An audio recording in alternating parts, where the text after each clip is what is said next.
dyan sa tiyan. Daling araw. Salamat, nakakapi kami. So, maraming salamat sa kanyaya mo na. At natutuwa ako na makita ang bawat isa. Ako may bumalik na dyan, ha? Ingat kayo. Sa Bible, meron nahulog si Tico. Naalala niyo yun? Si Yutikos, nahulog. So, kasat lima yan. Naging apat siya. Alam na natin. Kasama ko ang aking kabahay. Ito po. Ito naman sa libre tayo. At nag-alam ko po na makarating dito at ang inyong tema, PowerPoint na hindi nakapag-set up. Next year, meron na yan sigurado. Are you ready? Be ready to follow Christ. So, sa buhay na ito, lahat ng bagay pinaghahanda. Ako po ba? Halimbawa lang, meron ditong takbuhan. Halimbawa lang ito, Pastor, no? May takbuhan. Marathon. Sabi halimbawa ni Mayor, marathon. Merong price na 50,000. Halimbawa lang po ito. For illustration lang. Pagkatapos lahat ng lalaki sa taas na kapoy, pwedeng sumali. Kahit anong edad. Ganon. 50,000. Halimbawa sa linggo. Ngayon, sabi ni Pastor Jazz, kailangan sumali tayo dyan para may pambayad tayo dito sa Madero. Mayroon magbukas ng pindan ng isang buwan, ano? So sasabihin niya yung ganun yung mga lalaki. Ako, Pastor. Ako, Pastor. Sabihin niya, subukan ko. Kaya ang mayroon, subukan ko. Ibig sabihin, susubukan ko lang. Try. Diba? Hindi ka naman talaga runner. Diba? Gusto mo lang subukan. Kasi laki ng premyo. Kailangan dito pa pa. Sample lang po yan. Ano? So, sabi mo subukan ko. Tanong kayo, anong palagay niyo mangyayari? Sumali yan, ha? Talo. Subukin. Trying. Diba? You're trying. Balik. Marami kasing ganon mga mananampalataya. Subukan mong magturo.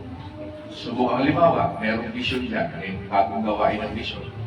Nangangailangan ng pastor, taas vision. Pastor, subukan ko. Punta na doon. Talagay, ano mangyayari? Isang linggo pa lang, atras na. Ang kailangan po hindi trying, kundi training.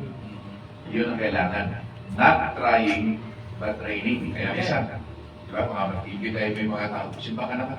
Subukan mo, Pastor. Huwag mo nakasahan yan. Huwag mo nakasahan yan.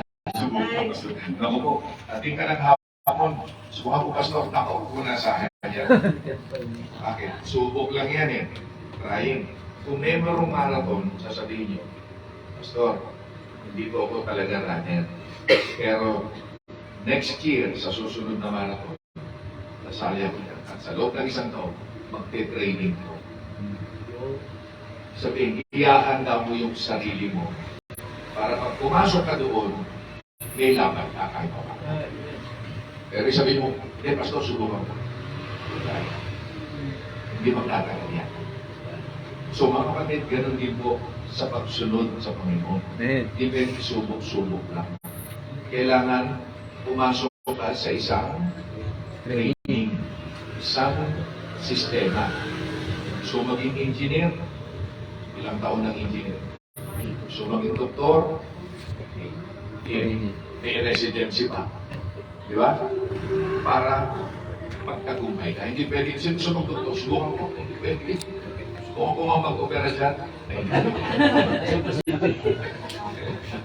Di ba? Hindi pwede subok. Kailangan subok ka. Di ba? Nasubok ka na. So yan po gusto kong ituro ngayon sa inyo. Yung bibigyan ko kayo ng kumbaga sa profile sa Facebook. Diba? Nakita niyo minsan yung mga profile sa Facebook, nagbabago-bago ng diba? Isa pag nagbago ka pala ng profile, akala ng tao birthday mo. Babating happy birthday. Hindi ko alam yun eh. Nung nagpalit ako ng profile, hindi ko alam yun. Siyempre, hindi ko ako sanay dyan. Binago ko, nilagay ko yung picture namin ni Mrs. Ang dami kumate. Happy anniversary. Kasi ganun pala yung merong kahulugan. Di ba naman, kandila.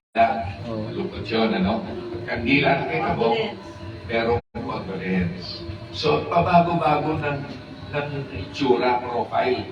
Pero ang Bible po, hindi po nagbabago ang profile ng isang tagasunod ng Panginoon. Ang youth camp ng church, doon sa Alpadero, okay na. No. Bahagi lang ito nung training period. Bahagi lang po ito. Okay? Tumayo po tayong lahat at tayo po ay magbasa ng Bible sa bigay ko sa Luke 14. Tinadala ko sa iyo yung yung PowerPoint. Sinabi ko wala, ha? Okay. Pwede na kaya nabawi next time. Kasi, siguro, sabi ni Pastor, ni Pastor Jas, subukan mo magkaroon ng tao. Siguro subok. No? Hindi naman. Talagang pinlano. Kasi wala yata yung interchurch nyo ngayon ay walang lugar na nakuha. Ano po? So, nagkaroon kayo ng sarili. Very good. Good job. Dito po tayo sa Luke 14. Tignan niyo po yan, ha? Kukuha tayo ng 4 na mukha ng isang follower, disipulo ng ating Panginoon. Lucas 14. Kahit magkahanap ng verse sa Bible, di ba? Hindi pwedeng subok-subok ka. Pero subok-subok ka lang. Saan yung Luca? Kung maghapon, yung makikita yung Lucas. Kailangan training din. Saan yung Revelation? Practice. Di ba? Yan. Tingnan natin yan. Luke 14. Verse 25. Maraming sumunod sa Panginoon dito. Basahin po natin, 25 hanggang 26 lang. Dahil tatapusin naman natin yan sa 35. Read. And there went great multitudes with him, and he turned and said unto them, If any man come unto me, and hate not his father, and mother, and wife, and children, and brethren, and sisters, yea, and his own life also, he cannot be my disciple. 27, tuloy na natin. And whosoever doth not bear his cross and come after me cannot be my disciple. Right? Isang kagalakan, Panginoon, na sa oras na ito, ay handog namin ang aming panahon, ang aming sarili, upang magnilay-nilay sa pinakamahalagang aklat na ipinagkaloob mo sa amin, ang Biblia. Dito namin makikita, Panginoon, ang pamatayan, ang kalituntunin upang maging handa kami na sumunod po sa inyo. Hindi po ito isang tira lang, one shot, no. Hindi po ito overnight affair. Alam po namin ang pagsunod sa inyo will take time. Mga apostol, 3 taon, sinanay ng Panginoon upang bago niya iwanan at nang iwan po niya ay naging handa sila na gawin ang pangalan. Ngayong umagang ito, tulungan niyo po kami. At baka meron pa pong hindi po, baka lang po, Panginoon, meron isa dito, hindi po alam. May isa, dalawa na hindi pa nakatitiyak na pag namatay ay sa namin pupunta. Sapagkat yan po ang unang hakbang para sumunod kay Kristo, ang magkaroon ng buhay na walang hanggan. Matiyak ang kaligtasan. At pagkatapos po nito, kami ay maglingkod. Kaya nga po, Panginoon, narito kami. Bahagi po ito ng aming pagkakita. Salamat po sa naging plano ng Iglesia na magkaroon ng ganitong event. At unang ngayon, nawa po Diyos, ang mga hakbang ng naganap dito, aral, pangaral, panalangin, katuwaan, lahat ng ito ay nagkakibay sa commitment ng bawat isa na maging nagsunod. Ito po ang aming dalangin sa pangalan ni Jesus. Amen. Salamat po. Nakaupo na po ang mag-isa. Nung unang kami po ay tunay na nagdapit ni Pastor Jazz. Hindi pa siya pastor. Kasama ko itong aking biyanan, aking mga kamag-anak at mga thesis ko, inakyat na kami doon sa taal. At sinakay niya kami ng truck bangka. Siya sinamahan niya kami hanggang doon. Alam mo, plano ko sana no, iwanan na yung pera ng producer. Siya, kasi dikit ng dikit, pero ako plano nun So, pinakain niya kami, pinaglingkuran niya. Doon pa lang, sabi ko, nakita ko na kapag itong lalaki dito ay sumunod sa Panginoon, ito ay gagamitin ng Diyos. Bakit? Sapagkat nakita ko yung kanyang kababaan ng loob, handa siyang maglingkod, handa siyang maglingkuran ng lingkod ng Diyos, kahit na makapatiran, nagbuhat siya, at nagsakripisyo siya. So nandoon nakita ko na hindi man siya handa pa sa Biblia ng oras na yun. Pero yung kababaan ng loob, yung paglilingkod, yung kanyang pagiging magalang, nakita ko na. Ibig sabihin, yung ibang bahagi ay nakahanda na. Inihanda na siya. Binolde na siya ng Panginoon. At pagpunta niya sa Bible School, ilagyan na lang ng Panginoon ng mga Bible knowledge. At siya po ay kumpleto sabog na po. At salamat sa Diyos, napakabilis ng panahon. Ngayon po ay pastor na po ng simbahan. Amen. Hindi ko lang alam kung siya ay handa na sa pag-aasawa. Siguro. Hindi naman. Marami na akong kino-offer. Pero parang one by one take one na nga. Hindi naman pwedeng pastor dyan sa imo. Pastor subukin ko. Hindi pwede yan. Hindi pwedeng try. Kailangan dyan training. Diba? Kasi kaya maraming nag-aasawa, nag-iwalay kasi sinubok-subok lang, nadala lang sa kilig, nadala lang sa pogi, nadala lang sa default. Ayun, nung nag-away na, wala nang makain, iwalay na. Kasi sinubok lang eh.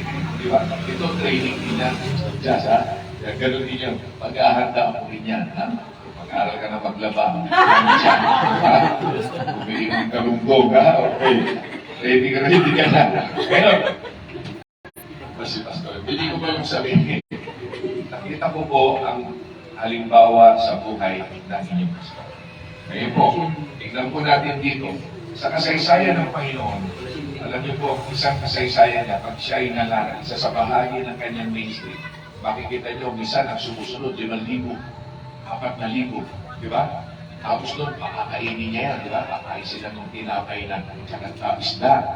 Sabihin, pero napansin niyo ba nung isang araw, sinabi ng Panginoon sa John 6, nag-announce siya, sabi niya, ang dito daw yung 5,000 kasi laging pagkatapos ng merong styrofoam eh. Merong styrofoam na talaga namang kompleto. Tapos, ayuda, Tapos nagkanaw sa Panginoon ngayon, sabi niya, mga kapatid, kumusta ang ayuda? Kumusta? Wala nang virus. Anong sabi ng John 6? Hindi pa yata nakakalayo ang Panginoon eh. Yun, sunod na sunod sa kanya, palo ng palo. Hindi pa nakakalayo. Paglingon niyang gano'n. Parang inipan ng hangin. Pagbilis pa sa alas 4. Di ba? Nawala. Pagkatapos, tinignan niya yung kanyang 12 kasunod. Sabi niya, tingnan niyo maigi ha, ultimo yung 12 apostol, sabi niya, kayo ba ay aalis din? Pero ang sagot ng 12, Panginoon, hindi po. Dito lang kami, sapagkat nasa iyo, ay walang tinapay, walang styrofoam, walang ayuda, nasa iyo naman ang tinapay ng buhay. Amen. So, ibig sabihin na ihanda sila. Pero silang nakita na higit doon sa ordinaryong nakikita lang ng tao na pagmaterial. So, ganoon din po ang paglilingkod sa Diyos. Bakit sa mga simbahan, may mga naglilingkod, sumusunod, tapat sa pagsisimba, pagbibigay, pagsusolwin, pero merong iba naman na nandyan lang, pero hindi nagagawa yun. Nakita niyo yung kaibahan? Nakita niyo po? Ganun po yan eh. Sabi pa nga ng ibang pastor, di ba? Ang simbahan daw natin nabubuo sa 2 uri ng tao. Parang katulad nito, ito, yung puno na ito, yung mga malalaking taligay, pilar ang tawag dyan, pilar. Yung iba daw, caterpillar. Kaya, magapang-gapang lang. Ano? So, bakit gano'n? Kasi, hindi naihanda. Hindi nasanay. Kaya, salamat, Pastor Jess. Tuloy mo lang ito. Pagsasanay ang tawag. Ako po, tinawag din ng Panginoon, tawagin ko sa Kanya, ganitong eksena rin. Camp din ng mga churches. 1976, sumama po ako doon. At doon po, iba't ibang simbahan, doon ako lumapit at ako'y lumukod at sabi ko, mag-aaral ako bilang pasto. So, nagkaroon ng preparation po. So ngayon po, tignan natin ngayon ang apat na larawan na ibinigay ng Panginoon kung susunod ka sa Kanya. Now, ang kaligtasan po natin, libre. Ang pagpunta sa langit, regalo, libre. Dahil ang nagbayad si Jesus. Salvation is free. Praise God. Hindi natin kaya iligtas ang sarili natin. Ang baptist, hindi nakapag-iligtas. Ang reliyon natin, hindi nakapag-iligtas. Ang mabuting gawa natin, hindi tayo mailigtas. Ang makapag-iligtas lang sa atin ay ang ginawa ng Panginoon sa krus, binayaran niya yung ating kasalanan. Amen? Amen. Kaya tayo nakatitiyak. Kaya yung sa grupo natin, natitiyak natin, kapag tayo namatay, langit ang punta natin, hindi dahil sa ating samahan, kundi dahil sa ginawa ni Kristo sa krus. Ang sino mang sumampalataya sa Kanya ay huwag mapahamak, kundi magkaroon ng buhay na walang hanggan. Praise the Lord. Ngayon, salvation is free, but to follow the Lord, cost may halaga. Iba po yun. Iba yung tinanggap ko kaligtasan, iba yung ikaw ay susunod. May halaga na po yun. Katulad na ng mag-aasawa yan. Pastor Joseph, pag ikaw ay nanligaw, mga libre-libre lang yan. Sabihin, ano pa lang yan, mga date-date lang, chocolate, siopaw, siomay, ganun-ganun lang yan. Pero pag nagpakasal ka na, di ba? Hindi mo naman binili yan. Tulad sa ibang bansa, may tote. Di ba? May tote. Dito hindi, love lang. I do. Pero pag asawa na kayo, ibang usapan na yun. Meron na mga responsibilidad na kasama yun. Hindi ka na pwedeng gagabihin sa visitation. Hindi pwedeng may visitation ka gabi-gabi. Hindi na. Kasi asawa ka na eh. Medyo mababawasan ang visitation mo sa gabi. Meron ka nang uuwi ang anak, nagbabago. Merong halaga na, nagbabago. Ganun din po ang pagsunod. No? Sa ating Panginoon, may mga mababago na mga anggulo, mga linya at apyasin para ikaw ay maging sukat at suwak na suwak na maging lingkod ng Panginoon. Tignan po natin ang una. Unang larawan. Bibigat po ito ng konti, medyo hindi naman ibig sabihin na pag hindi natin nagawa po na ito ngayon ay bagsak na tayo. Hindi po. Kaya nga, training eh. Diba? Ang training mahaba. Ang training may bagsak. Ang training na sugatan dito. Ang training na hugtog dito. Ang training, maaaring mag-2-point ka na, pero na-encourage ko. Hindi ito yung isang gano'n lang. Katulad ng kasal. Isang gano'n lang yan. I do. Mag-celebrate, tapos na. Honeymoon. Pero ang tunay na ano dyan, yung pagsasama. Kaya nga sabi ng isang ninong sa inaanak, ang payo niya, mga inaanak, sabi niya gano'n, kayo mag-alala ang pag-aasawa, para na rin sa ito, Pastor Jan. Sa simula lang, mahirap yan. Sa simula lang, mahirap. Habang tumatagal, mahirap ng mahirap. So, mabuti na yung alam po niya para handa po siya. No?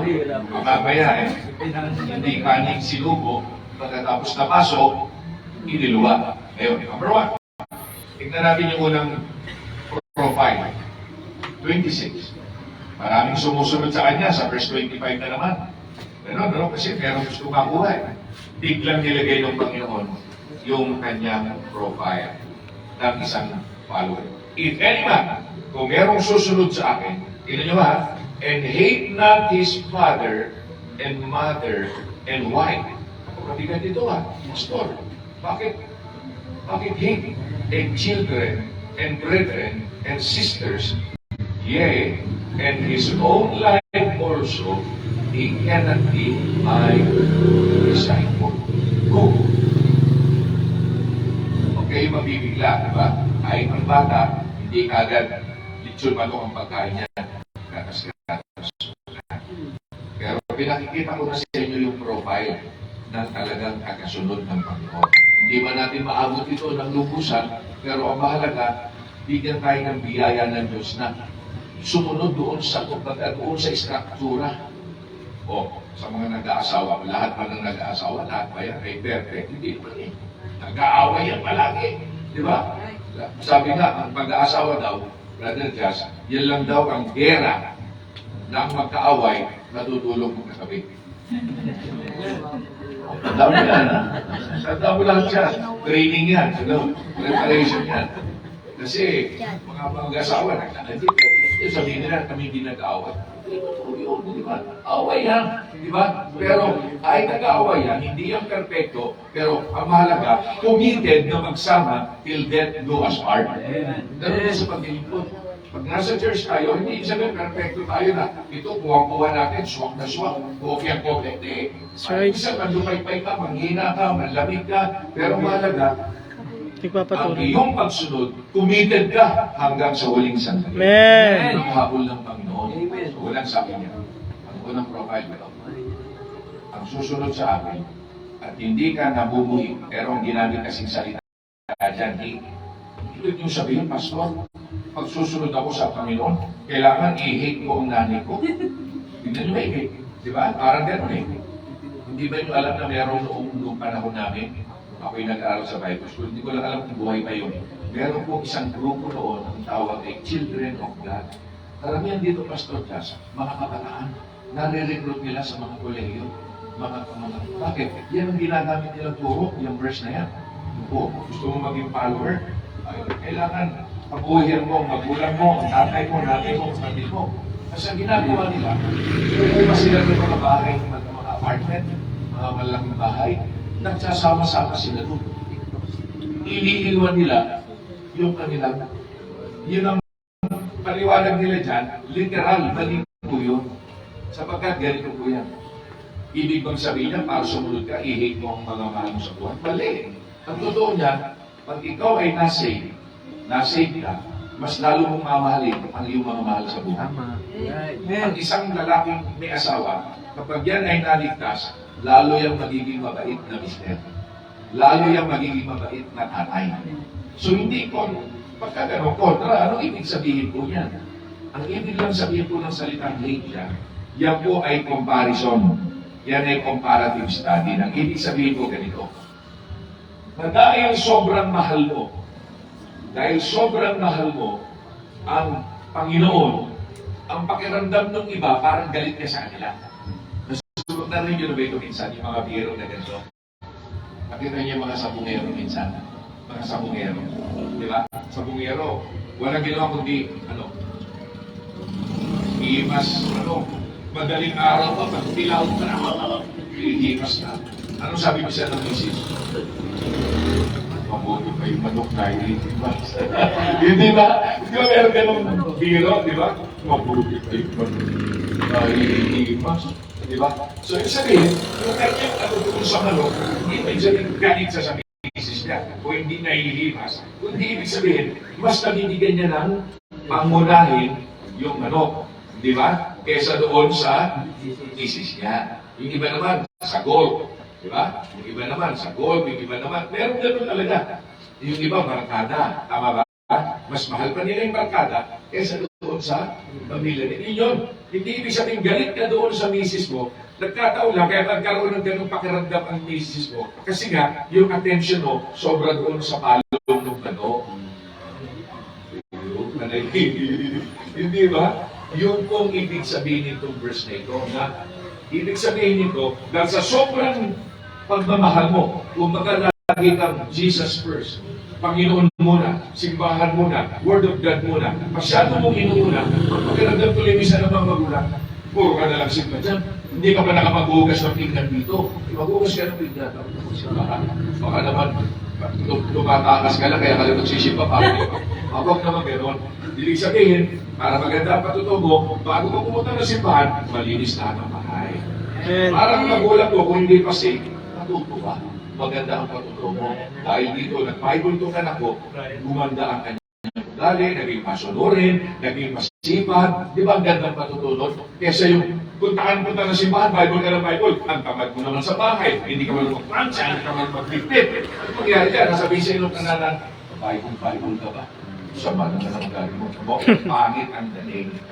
So, hindi sabihin po ng verse na yan, na yung hate yan, hindi yung pagdating mo sa bahay, pagdating mo sa bahay, galing sa bahay, pagbukas ng dali, I hate you. Hindi po ganun yun. Hindi po ganun sila. Kundi hindi sabihin nun, at tulad ng Dimas, dahil sa sobrang pag-ibig ko sa Panginoon sa salita niya, pakiramdam ng iba, parang hindi na sila naiibigas. Pero hindi ko yung ibig sabihin nun. Dahil pag ikaw ay naging anak ng Diyos, binata ka o dalaga, lalo kang nagiging masunurin sa nanay. Lalo kang nagiging masipag sa bahay. Dahil yan ay ugali ng isang mananampalataya. So yan po yung ibig sabihin dyan. Kaya una po dyan, ang isa pong follower ay isang worship of Jesus Christ. Ano pong ibig sabihin ng worshiper? Pag sinabi pong worship, yun yung maigi, pag sinabing worship, ito po yung salitang, alam mo, ang lumang salita, Pastor Jazz, ng worship, nanggaling yan sa work yung halaga, work dapat. Kaya ang ibig sabihin, ang unang larawan, ikaw ay kaya kumanta natin, how great thou art, how great thou art. Nakita mo yung halaga ng Diyos, hindi lang siya lumalang sa iyo, siyang nagligtas sa iyo. Dahil nakita mo yung kahalagahan ng yun, doon ka ngayon nagbibigay ng papuri sa parang mga anak. Di ba? Ang anak, bakit sumusunod sa nanay? Kasi siyang nagbigay ng buhay. Inilagay niya ang kanyang paa sa hukay nung ipinanganak niya. Kaya yung kanyang utang na loob, kaya ngayon yung mga utang na hindi na mabayaran, yung utang na loob sa magulang. Kaya kayo yung mga anak ko, huwag po kayong sasagot sa magulang nyo. Huwag kayong maglalapas taknan. Huwag kayong maglalabo. Kahit na minsan maaaring ang magulang nyo nagkamali ng konti, medyo irritable, pagod sa trabaho, kakapagsabihan na, okay lang yun. Huwag kayong sasagot. Pwede mong kausapin na, nasaktan ko ako sa sinabi nyo. Medyo masakit ko yun. Paliwanag ko. Pero huwag, bakit po? Sapagkat ang halaga ng nanay mo ay hindi mo kayang papakan. Siya nagbigay ng buhay sa iyo. Kaya dapat kang magpasailalim. Ganon din sa Diyos. Siyang nagbigay sa atin hindi lang ng pisikal na buhay, kundi nagbigay sa atin ng buhay na walang hanggan. At dahil nga unawa ang halaga ng Diyos, ang kanyang salita, magiging worshiper ka niya. Kaya unang katangian, family relationship cannot come first. Ibig sabihin, huwag naman mangyari. Pero sa church ko namin, may mga ganong nangyari sa students. May ganong nangyari. Minsan, darating ng punto, may mga member kami nating mga college student na dahil sila ay sumunod sa Panginoon, nagkaroon ng punto na pinapalay sila ng magulang. Kasi hindi na gusto mo. Pero mga pagkakataon, Pastor Jazz, may tumira sa aming bahay. Ito po ng ilang sandali, ilang buwan, dahil pinapalayas. So, ibig sabihin po niya, kung mamimili ka bilang magulang, kung ikaw ay worshiper of Jesus, at pamimiliin ka, itong taong ito, o ang Panginoon, ang ibig lang sabihin, unahin mo ang Panginoon sa buhay. Masakit po minsan yan. Pero karamihan po ng member namin, hindi po nakaranas ng gano'n, na pinamili. Ang nangyari pa, sa kanilang magandang patutuo, naligtas yung mga magulang nila, sila ay naglingkod sa Diyos. Pero pag dumating yung punto na gano'n, may darating na gano'n, kung ikaw ay follower, bibili mo yung kung ibig sabihin ng Diyos. Pero kami isang pagkataan dyan na babae, may boyfriend siya, hindi safe. Kasi boyfriend na yun, hindi pa sa safe, boyfriend na sila. Kaya nung nasave yung babae, naging faithful sa church, Yung lalaki ngayon, parang naiba yung relasyon nila. Hanggang sa ibang hindi tayo, pinamili niya ngayon yung girlfriend niya. Nagtuloy-tuloy ka dyan sa Bible na yan, maghiwalay ka tayo. Yun ang ibig kong sabihin. Yung mga ganong sitwasyon, sabi ng babae, alam mo, mahal na mahal kita, boyfriend tayo. Pero, ikaw, hindi mo ako kayang bigyan ng tagapagligtas. Yung aking tagapagligtas at Diyos, kaya niya akong bigyan kahit ilang boyfriend.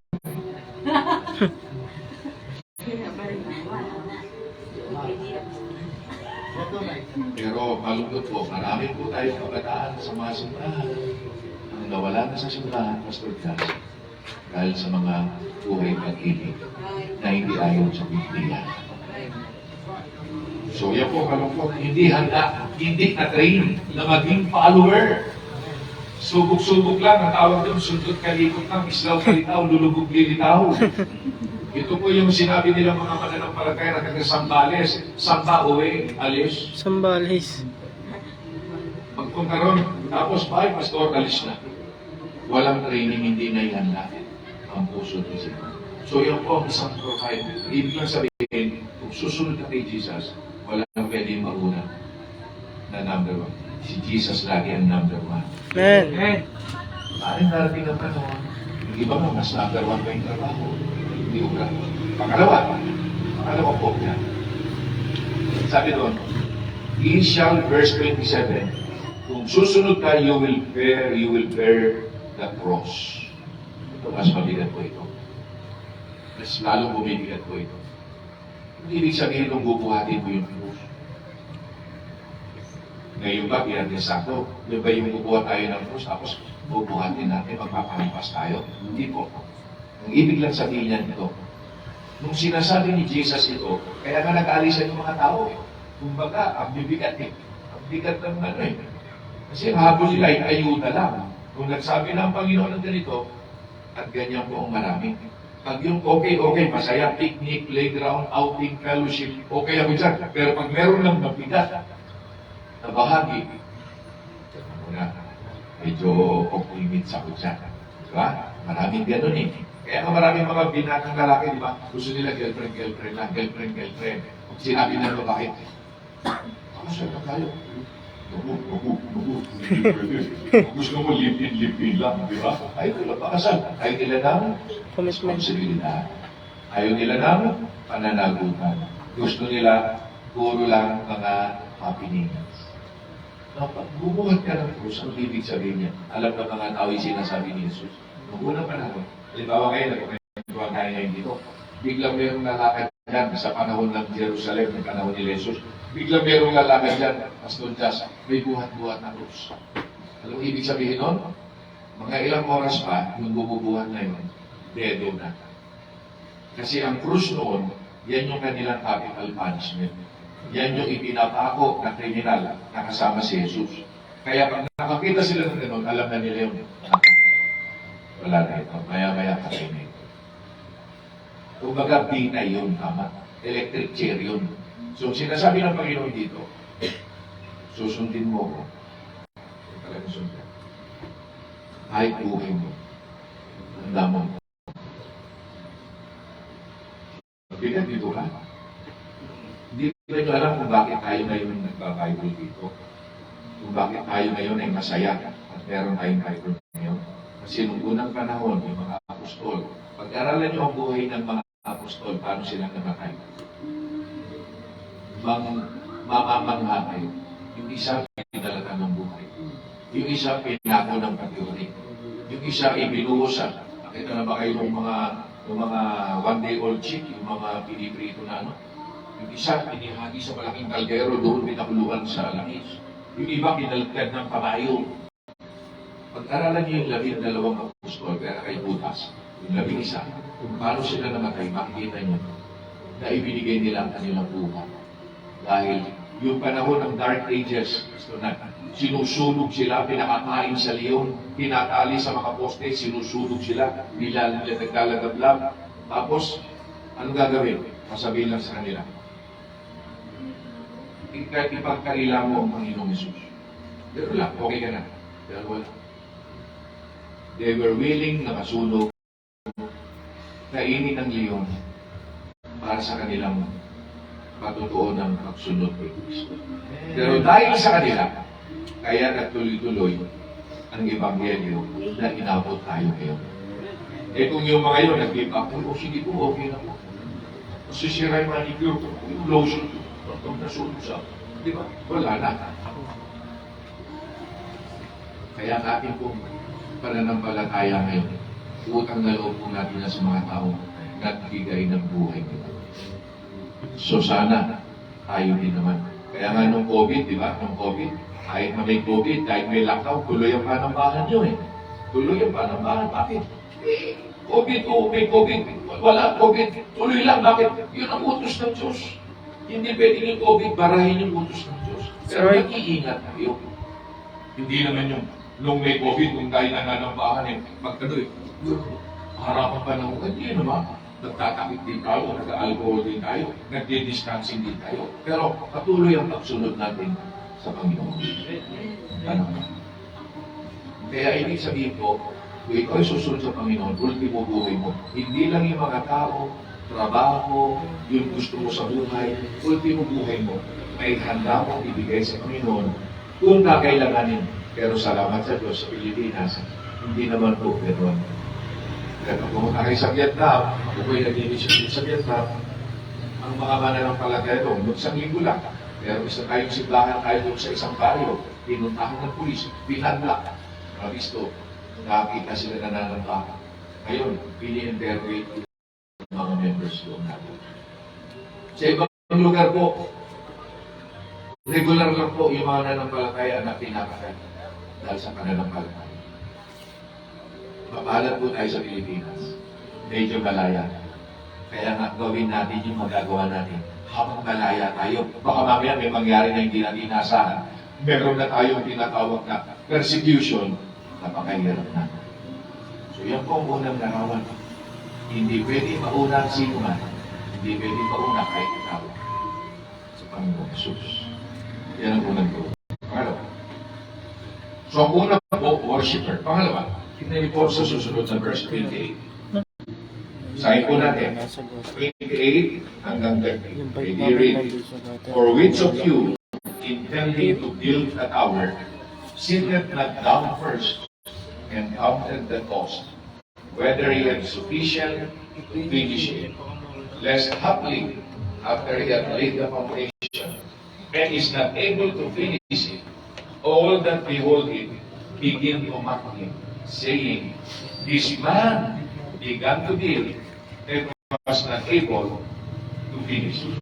Tanong ko po kayo, nakakita na ba kayo sa subdivision doon, kahit saan?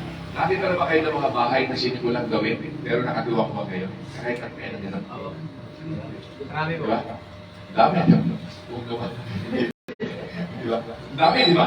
Kami po, nadaanan po namin doon sa isang lugar dyan sa Kalatagan. Doon sa Kalatagan, doon sa barangay Hukay. Doon kami nag-stay kagabi, isang member namin may farm doon. Doon, meron malaking bahay na napakaganda, pero hindi natapos. Pagdaan namin doon, sabi ng misis ko, ganda, sayang naman. Yun ang kanyang comment, sayang.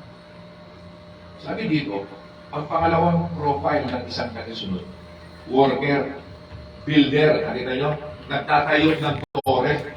Nagtatayo ng tore. So, ang pangalawa, builder. Yung isa, worshiper. Ngayon naman, worker or builder. Parang isang tao na nagtatayo ng bahay, dalawa ang dapat mong gawin. Number one, sabi niya doon, kung magtatayo ka ng bahay, Brad, umupo ka muna. Tignan mo ha, umupo ka muna, sa lamesa, kuha ka ng calculator, ha? Mag-research ka sa Google, tapos, i-compute mo magkano ang bakal, magkano ganito, magkano engineer, magkano foreman, magkano semento, magkano ganito. Ibig sabihin, compute mo muna yung halaga ng iyong pangalawa bahay. Yan. Dahil, sabi niya, katulad nung nakita namin sa Hukay, baka nung sinigulan mo, ang ganda-ganda, wow! Tulad nung nakita namin, hindi mo na malayan, tumaas ang presyo ng bakal, materials, niloko ka ng contractor mo, Diba? Ganyan yan. Ganyan ang nangyari yan. Inarawan mo, pinadali nila, meron silang madali at tumulo na, hindi pa natitira, tumulo na, nag-crack na. Nawalan ka na ng PC, hindi mo natapos. Ano sasabihin ng mga kapitbahay? Dalawang pwedeng sabihin ng mga kapitbahay. Alam mo mga kapitbahay lagi, mga Marisa, Marisol, Marites. Di ba? Unang sasabihin nila, tulad namin, sa amin, sayang mo, ganda na mo. May pundasyon na, nakagano na. Pero nakatiwag ba? Sabihin, hindi na mapakinabangan. Walang gamit, useless. Kami, ganyan mo na ng balatay, nakatiwag ba? Pag umambon, wala man lang silungan. Ang pangalawang sasabihin ng iba, yung mga malulokong kapitbahay, lalabas ang hangin sa ilong. Magyabang kasi, kala. Laki-laki ng pinagawa, akala ko, kung simula, gagawin pa siya. Hindi mo pala tapusin. Iba, gano'n ang sasabihin, pagtatawanan kayo, imaparisol kayo ng nakatalikod, at pag-uusapan kayo. Tama? Yun din ang sabi ng Bible. Kasi, pag hindi mo natapos, dadaan yung mga tao, lilimakin ka. Iyabang naman ito. Sisimusimula, hindi mo pala kaya tapusin. Kumbaga, habang ilaw, hindi naluto. Nung isang araw, nandito kami sa Panginoon. Nandito kami sa Palawan. Nag-iho kami ng isda doon sa El Nido. Kumain kami doon, nag-order kami ng isda. Ay, kumakain na kami. Yung isang kasama namin, sinuli. Kasi yung laman ng isda, dugo pa. Ilaw, hindi makain, hindi makakinabangan. Sinuli pa na doon. Doon kami sa bangka, Kasi doon pala sa El Nido, doon kayo makakainin sa bangka. Tapos doon sila nagluluto sa bangka. Hindi pa hirap. So, ibig sabihin ito, kung ikaw ay susunod sa Panginoon, ikaw ay isang builder na gagayong ng bahay. Unang lesson, alamin mo yung halaga ng pinapasok mo. Balikan ko yung kasal. Okay, Pastor, pasensya ka na. Ikaw muna, para magmadali ka na. Kasi hindi ka bumabata. Ha? Ang kalikasan, Pastor, sa kalikasan ng tao, hindi dadami ang buhok na mumunti. Ha? Kaya pinapaalala ko lang sa iyo. Ito nga kahapon, Miyerkules, meron akong dinidikit na bigit. Pakiusap lang ng isang kaibigan ko. Pero yung magulang, hindi pa safe. Hindi pa safe. At hindi pa safe. Meron silang isang anak na sa Shakey's. So, dinidikit ko. Pero wala, dinidikit ko. Masyado ko na kayo. Ayos yun. So, sabi ko lang po, kung kayo nyo sa amin po, inano po namin, tinatanggal po namin. Nag-iipon lang po kami. Nag-iipon lang po kami. Pero gusto rin po namin, pag tinasal kami, medyo maayos yung kasal namin. Medyo may konting ano na.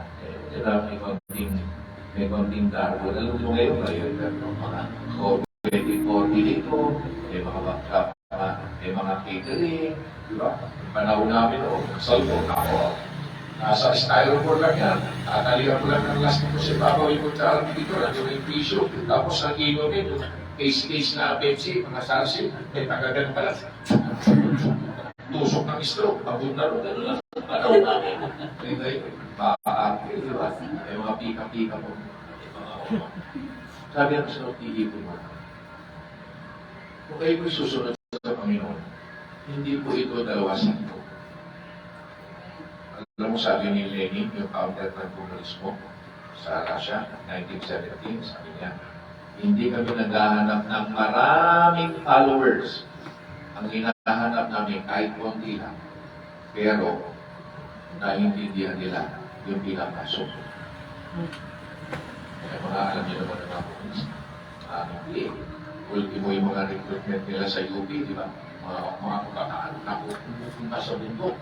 Ang yayaman yan, mga taga-Forbes Park yan, mga bilyonaryo yan. Pero pag nakita nila yung halaga ng nung tinuturo ng mga investors nila, pupunta sila doon. Kaya nagugulat na rin mga military isa, pagbalikan, di ba? Magugulat sila, paglapit nila, patay, isang babae. makinis, maganda, malalaman nila, anak ng mga mayayaman. Pinasok nila yun, handa silang mamatay. Pinag-aralan nila yun. They counted the cost. Kaya marami mga mananampalataya sa paan. Oh, save na ako, amen, hallelujah. Yun ang gusto nila. Tapos pagdating na linggo, lakas ka ulan, absent. Ulan lang yun. Ulan lang yun, hindi pa nga mabigat na problema. Ulan lang yun, hindi pa lang ulan. Bahagi ng buhay natin yan. May payong naman. May tricycle naman. Kung may bupay pa. Kung sakali may konting baha, may bota naman. Di ba? May alcohol naman. Di ba? Sabihin, hindi ba may kotse pa nga eh. May tricycle naman. Pero pag umulan na, wala. Ano yan? Yan ang pagkakuha. Right. Nakakatuhanan.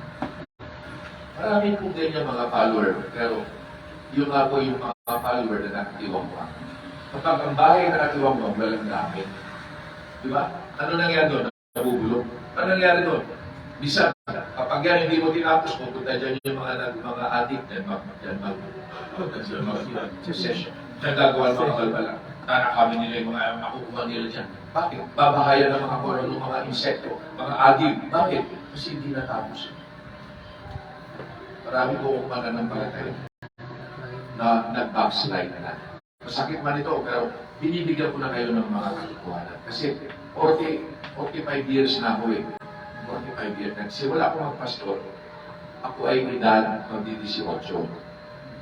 Nung ako'y nagsimula sa Tayum, Pangasinan ako nagsimula magpastor. Ngayon, 64 na ako sa utos.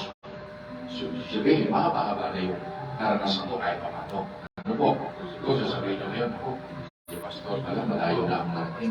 Alam, tama po. Kaya sinasabi ko na dito, na kahit sa panahon na ito, ang dahil mananampalataya, backslide. Konting bagay lang backslide. Bakit? Hindi na sila kinumpiyon ng pagsunod kay Kristo. Pagkakat libre yung kaligtasan, yung buhay na walang hanggang libre, praise the Lord, wala tayong hirap doon. Pero yung pagsunod, hindi yan belekoy. Ang Panginoon, para masimulan niya yan, binigay ng kanyang buhay. Isang puso. Nagsakripisyo siya. Kapatid, yun. Tignan niyo po ang ginagawa natin dito. Hindi ito lago. Hindi ito fellowship lang. Ang ginagawa po natin sa church natin, dito nakasalalay, kung saan pupunta ang mga tao sa paligid. Kayo ang gagamitin ng Diyos para yung mga nanay nyo, tatay nyo, pamangkin nyo, kapitbahay, kay eskwela, barkada, ay makakilala sa Panginoon at sila ay madala rin natin sa langit. Kaya kayo gusto ng Diyos maging follower para kayo ay maging matibay, huwag nakatiwang-wang, kundi isang bahay na napapakinabangan, pwedeng tulungan, pwedeng mag-CR, pwedeng mag-umulan, merong bubong, at kayo ay maging kanlungan ng mga taong hindi paligtas. So, una, compute. May halaga po. May halaga.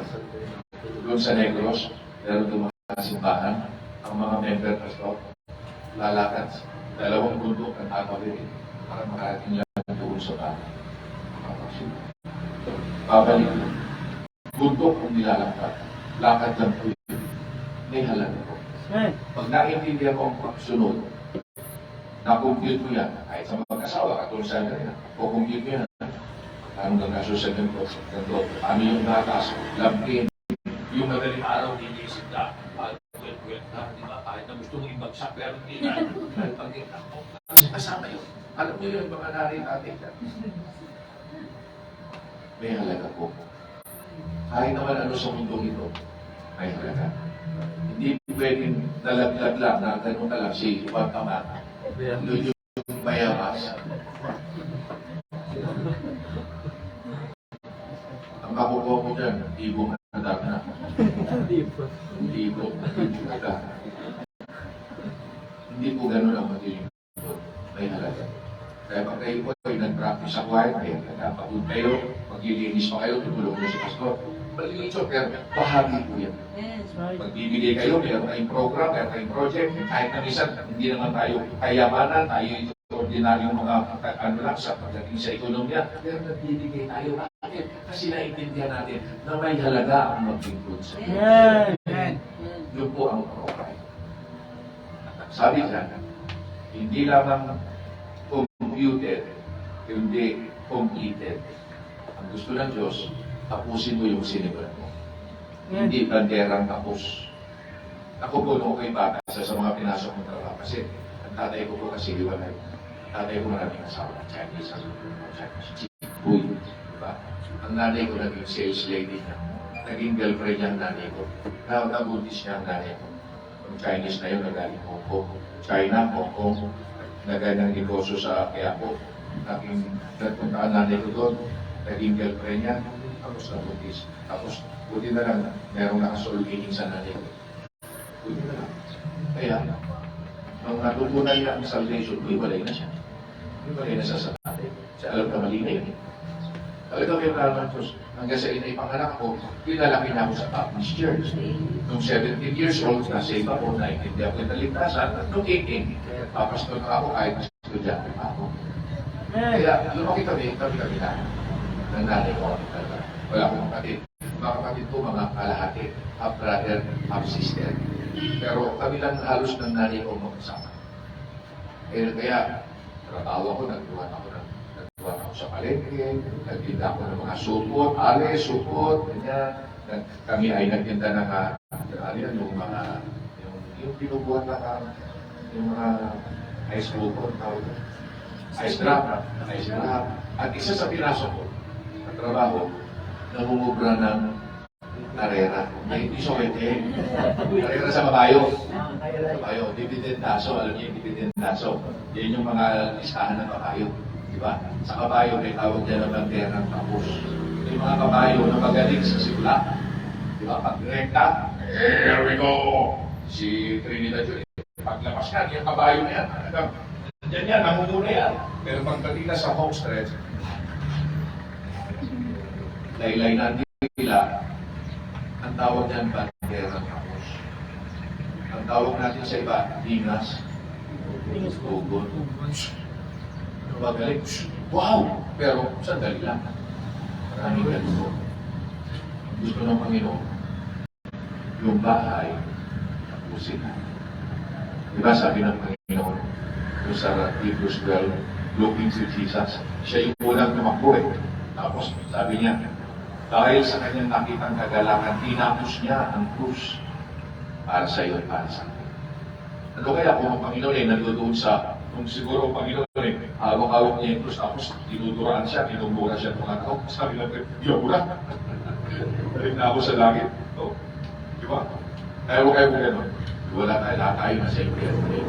Pero tinapos ng Panginoon ang sabihin niya, naganap natin. Kaya ikaw at ako ngayon, meron tayong tunay. Ikaw at ako. Amen. Hindi tayo reliyon. Ito reliyon lang ito ginagawa natin, baptist na iwanan natin.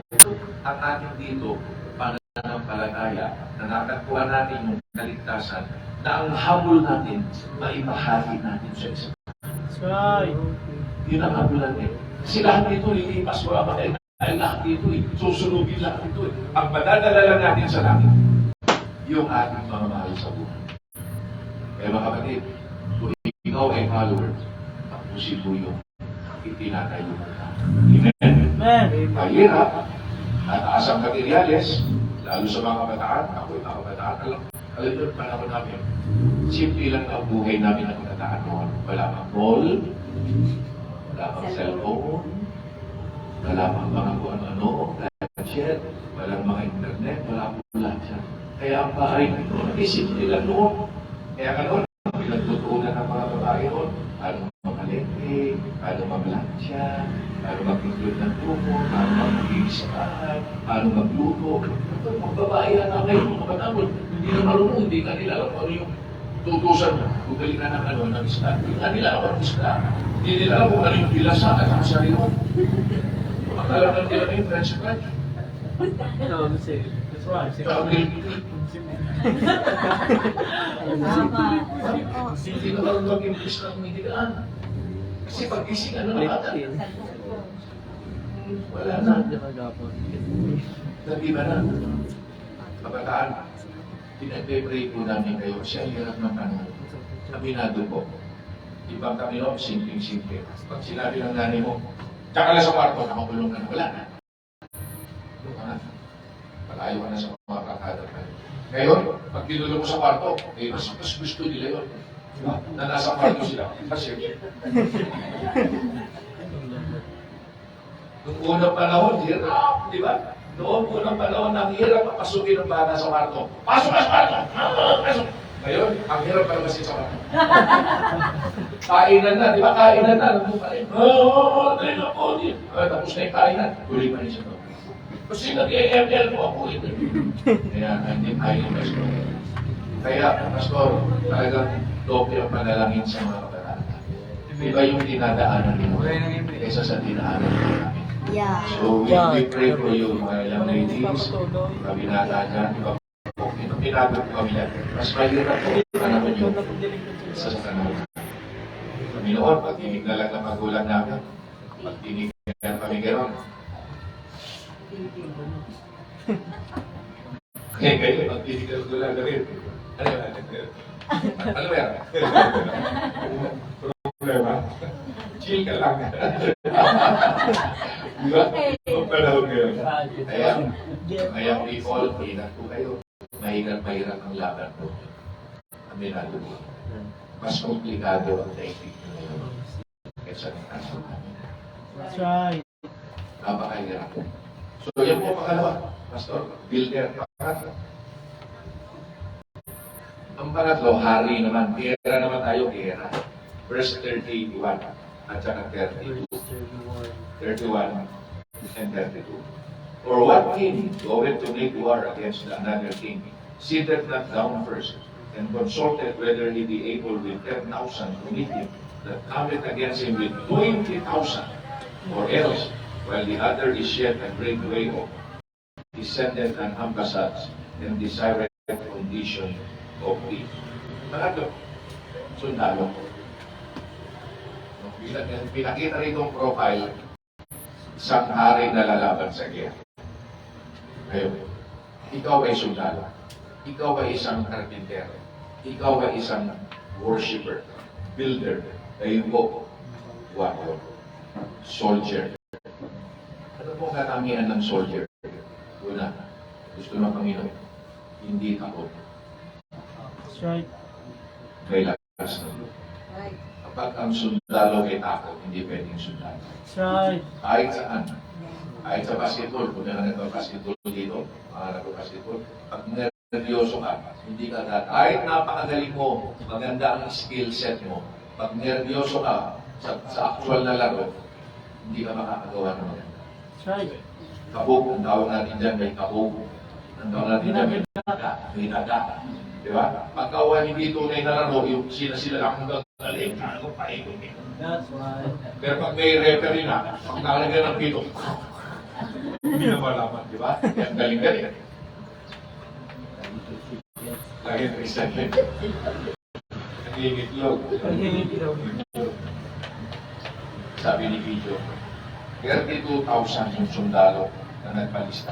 32,000. Lalabanan nila yung Christian. Sabi ng Panginoon, John, ang dami ng sundalo mo. Baka mag-ada-ada pa kayo niyan, 32,000.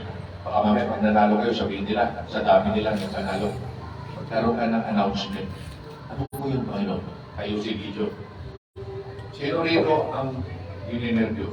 Natatakot? Kainin. Alam, maya-maya. Taas na. Sa madaling salita, alam niyo yung story, di ba? Bila nang gumaling sa tolda, 22,000.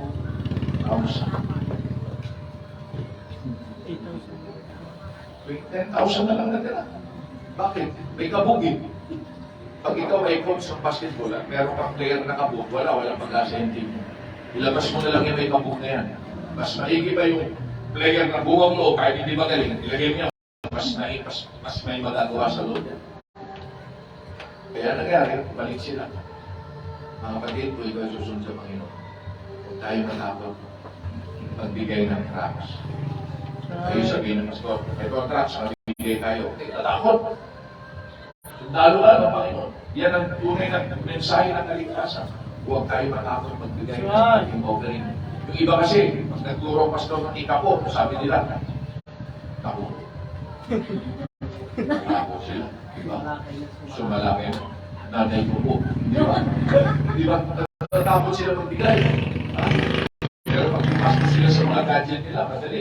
Pero pag isa na takot, okay, matakot maging pagtawanan. Okay, matakot na sabihan na ganito. Kasi yung mga barkada nyo, kakantsawa kayo, pag niyaw kayo Bible, Father, hindi siya naman ako. Hindi, matakot sa mga kantsaw. Sa buhay na ito, yung tatlo, tatapon sa apoy. Pag hindi ka sumamba sa Diyos-Diyosan, tatapon sa apoy. Sabi ng tatlo, ay, naitapon mo kami sa apoy, hindi kami sasamba.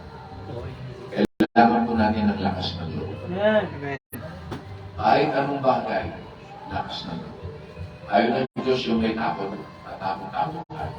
At isa pa, ayaw ng Diyos ng sundalo na compromiser. Gusto ng Diyos, yung sundalo, na kung ito ang kanyang sinumpaan na pagsunod, yun ang gagawin niya. Linggo, pag linggo, nasa church ako. Pagka po sa Panginoon. Hindi mananampalataya, walang higap. Hindi pwedeng higap. Kailangan ang isang sundalo, merong hindi siya compromiser. Alam niya yung kanyang dinadaanan. Alam niya yung parameter ng kanyang sinumpaan. Amen. Yan po ang isang bago. Hindi yung uy, nilakad tayo, linggo. Saan? Sa beach. Libre. Kain-kain na. Kaming chips ko. Ay, patay.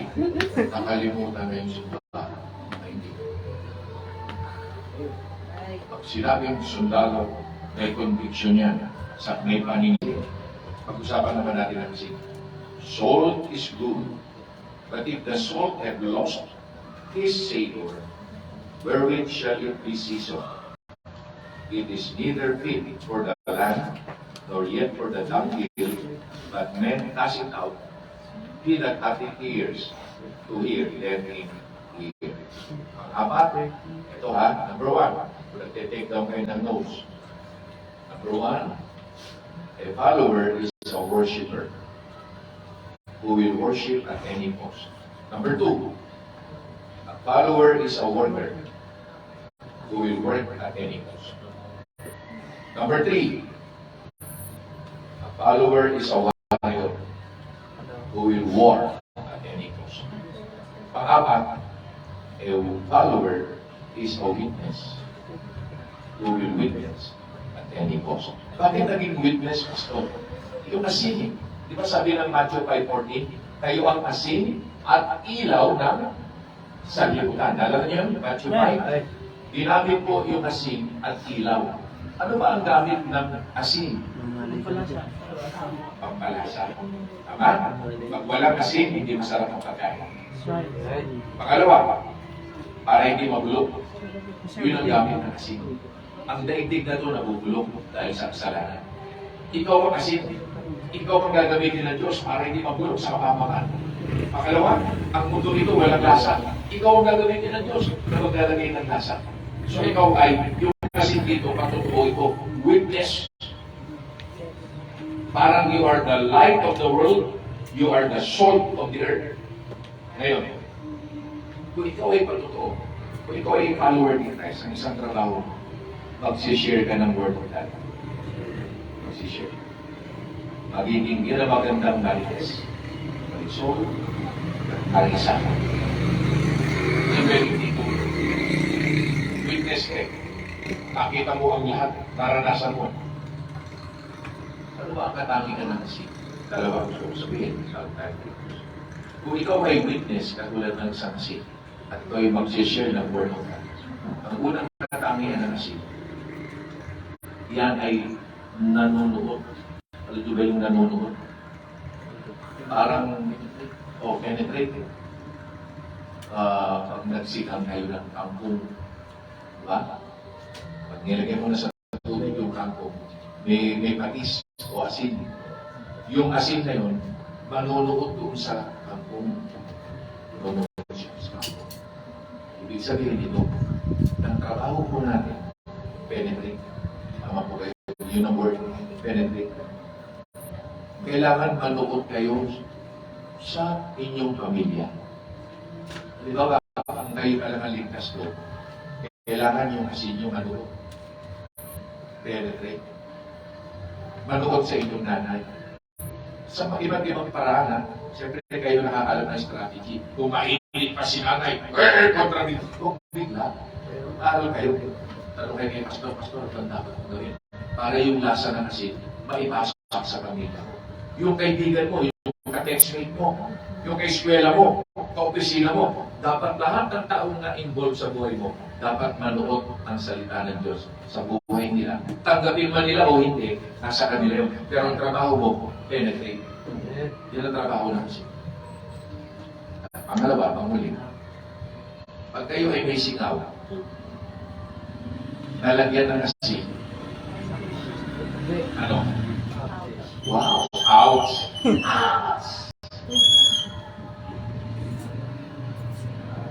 Mati, hello.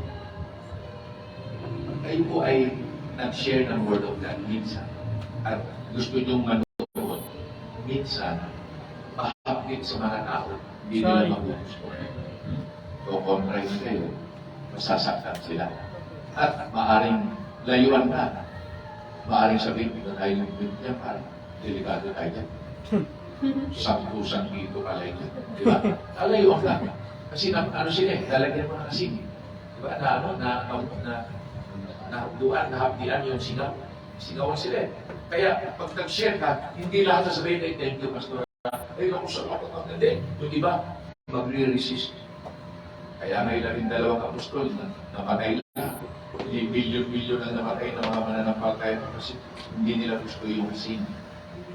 Pero yun ang kailangan. Hindi man nila magustuhan. Pero yun ang kailangan. Parang gamot, mga bata. Noong unang panahon, hindi katulad ng mga gamot na yun. Meron na flavor ang gamot na hindi. Kaya mga bata, padali lang uminom ng gamot kasi nga, mayroon lasang candy, lasang prutas, masasarap na eh. Pero noong panahon namin, hindi. Lalo kung wala kang pera noon, ang gamot namin sa mga bata o kukuha ng mga palaya. Kung gano'n, hindi mo yung ganas, di ba? Kaya pahit, no? Kaya ginagawa namin sa mga bata, no? Hawa ka namin ng leeg. Sabi ka ito, tama, alam na alam. Sabi, kaya kahit, igagano mo yung hindi niya gusto, pero yun yung kailangan. Right. It doesn't like, but it's good. Pero hindi po ang word of God. Hindi nila gusto ng tao yung word of God. Right. Gusto nila yung pangmuto. Pero yun ang kailangan. Right. Kaya Right. isang pagkagalit sila, pinahiya kayo, pinastos kayo, okay lang yun. Kasi ang asin kayo eh. Nakakasakit kayo sa singaw ng tao. Right. Hindi nila mo yung kaya ka, Pastor, pag nag-preach ka, Pastor, gumalat ka, di ba? Nasasaktan kahit na mga members, di ba? Nasasaktan sila. Tama yun, kasi ang word of God, kasi ang word of God, is matter. Right. Pag Amen. nasasaktan ka, kasi pag nasasaktan ka, ibig sabihin na, maitutuwid ka. Amen. Amen. Hindi yung nag-overwhelm ka. Isang oras ka nakinig ng preaching, wala ka man lang, relax ka lang, wala ka man lang na, hindi ko lang naramdaman, ibig sabihin sayang. Pero pag ikaw, parang may apoy sa mo. Sasabihin mo ka, kaya nagsusunod. At sinubukan ko ng isang worker. Di ba? Hanapin mo. Pag tinamaan ka ng preaching ni Pastor, hindi kami nagpapatama. Ang word of God kasi asin yan eh. Right. Nasaktan ka, praise the Lord. Amen. Sabihin, tinamaan ka na kasi gagaling yung iyong singaw. Amen. Para mabago. So yan po ang larawan niya, Pastor Josh, ng isang follower. Worker, worshipper, warrior, at saka witness. Yan po yung mga dagdag lang po yan sa inyong training. If you are going to be ready, follow the Lord. Dahil lahat kayo mo at pumigit, iba yung po tayong lahat. Tayo kayo magkakaroon.